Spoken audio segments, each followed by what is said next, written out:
এই সেই আঠা যেটা হচ্ছে মানে দেওয়ালে টাইলস ফাইলস ফিক্স করার কাজে লাগে, ঠিক আছে? সেই আঠা ও হাতের মধ্যে এমন চিপকেছে, এখন ওই হাত থেকে আর ইয়ে থেকে উঠছে না, এখন ওকে ডাক্তারের কাছে নিয়ে যেতে হবে।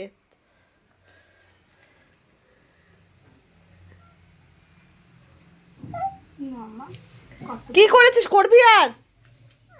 হ্যাঁ, একটু জোরে ঘষো। কি করতে হবে আটাটাকে? তোকে বাবা মা কতবার বলেছে খাওয়ার জিনিস ছাড়া মুখে হাতে কিছু দিবি না।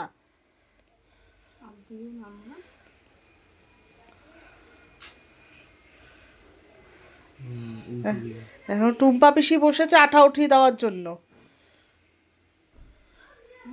আঙ্গুলটা দেখ কিরম হয়ে গেছে তোর, আঙ্গুলটা দেখ, দেখা দেখা কিরম আঙ্গুল হয়ে গেছে। সব বাচ্চারা দেখো বাবা মার কথা না শুনলে কি হয়,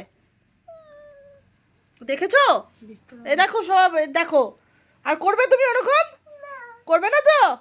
কিছু না, অজানা জিনিস মুখে দেবে না, হাতেও নেবে না, প্রমিস করো। জোরে জোরে বলো, আচ্ছা, আই লাভ ইউ। বলো তারপর বলো কি বলতে হয়। বলো, নাহলে ডাক্তার। আচ্ছা।